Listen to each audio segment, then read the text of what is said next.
Hi అండి, అందరికీ నమస్తే. Welcome to Bhavitha cooking channel. ఈరోజు రెసిపీ వచ్చేసి ఎగ్ కర్రీ అండి. తక్కువ టైంలోనే చాలా టేస్టీగా ప్రిపేర్ చేసుకోవచ్చు అండి ఎగ్ కర్రీని.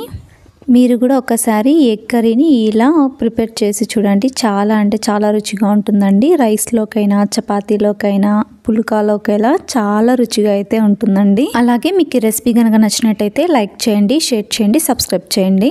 మరి ఇక లేట్ చేయకుండా ఈ ఎగ్ కర్రీని ఎలా తయారు చేసుకోవాలో చూద్దాం రండి. ముందుగా స్టవ్ మీద ఒక ప్యాన్ నుంచి అందులోకి 2 లేదా 3 టేబుల్ స్పూన్ల దాకా ఆయిల్ని వేసుకోండి. ఆయిల్ కాస్త వేడెక్కిన తర్వాత 1 కప్పు చిన్నగా కట్ చేసి పెట్టుకున్న ఉల్లిపాయ ముక్కల్ని వేసుకొని ఇలా ఫ్రై చేసుకోండి. ఇందులోకి కొద్దిగా కరివేపాకును, అలాగే 3 లేదా 4 పచ్చిమిరపకాయలని డైరెక్ట్గా వేసేసుకొని ఇలా ఫ్రై చేసుకోండి. ఈ ఉల్లిపాయ ముక్కలు త్వరగా వేగడం కోసము కాస్తంత ఉప్పును వేసుకొని ఇప్పుడు ఒకసారి బాగా కలిపేసి ఫ్రై చేసుకోండి.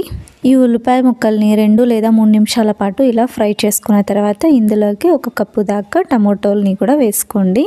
టమోటోని కూడా ఇలా చిన్న చిన్న ముక్కలుగా కట్ చేసి వేసుకోండి. అప్పుడే త్వరగా సాఫ్ట్ అయిపోతాయి టమోటోలు. స్టవ్ని మీడియం ఫ్లేమ్లోకి ఉంచి పైనుండి మూత పెట్టేసి ఒక 5 నిమిషాల పాటు ఫ్రై చేసుకోండి. ఆ లోపల మనము పక్కన ఒక మిక్సీ జార్ని తీసుకొని 4 వెల్లుల్లిపాయలని, చిన్నగా కట్ చేసుకున్న అల్లం ముక్కల్ని, అలాగే 1 టేబుల్ స్పూన్ దాకా ఎండు కొబ్బరిను, 1 టేబుల్ స్పూన్ కరివేపాకు, 1 టీ స్పూన్ జీలకర్ర, 6-7 దాకా కాజును, అలాగే ఇందులోకి 2 టీ స్పూన్ల దాకా తెల్ల నువ్వులను వేసుకోండి. ఇప్పుడు మూత పెట్టేసి బాగా మెత్తగా ఇంతవరకు గ్రైండ్ చేసుకోండి. చూడండి, ఇలా స్మూత్ పేస్ట్లా అవ్వాలి. ఇప్పుడు ఈ పేస్ట్ని పక్కన ఉంచుకోండి. నెక్స్ట్ ఉడికిచ్చిన గుడ్లను తీసుకున్నానండి. నేను ఇక్కడ 6 గుడ్లను తీసుకున్నాను. మీరు మీ క్వాంటిటీని బట్టి గుడ్లను ఉడికిచ్చి తీసుకోండి. ఇప్పుడు ఈ గుడ్లలో ఉండే ఎల్లో కలర్ని బయటికి తీసేసి ఇప్పుడు వీటిని చిన్న చిన్న ముక్కలుగా కట్ చేసుకోండి. మీకు ఏ సైజు పీసెస్ కావాలో ఆ సైజులో మీరు పీసెస్లా కట్ చేసుకోండి. ఎల్లోని కట్ చేసుకోకండి, అలాగే డైరెక్ట్గా వేసేసుకుందాము ఎల్లోని. లేదా మీకు కావాలనుకుంటే ఎల్లోని 2 పీసెస్లా కట్ చేసి కూడా వేసుకోవచ్చు.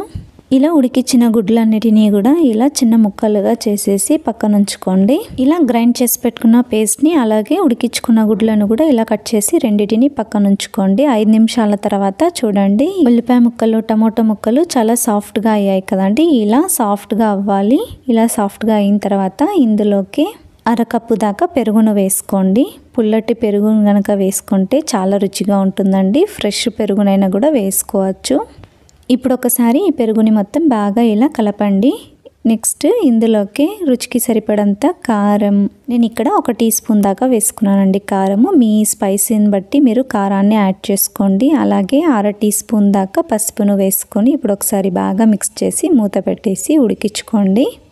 1/2 నిమిషం పాటు ఇలా మూత పెట్టేసి బాగా ఉడికించుకున్న తర్వాత ఇందులోకి 1/2 టీ స్పూన్ దాకా ధనియాల పొడిను, అలాగే 1/2 టీ స్పూన్ దాకా గరం మసాలాను వేసుకొని ఇప్పుడు ఒకసారి బాగా కలిపి మరొక 5 సెకండ్ల పాటు ఇలా ఉడికించుకోండి.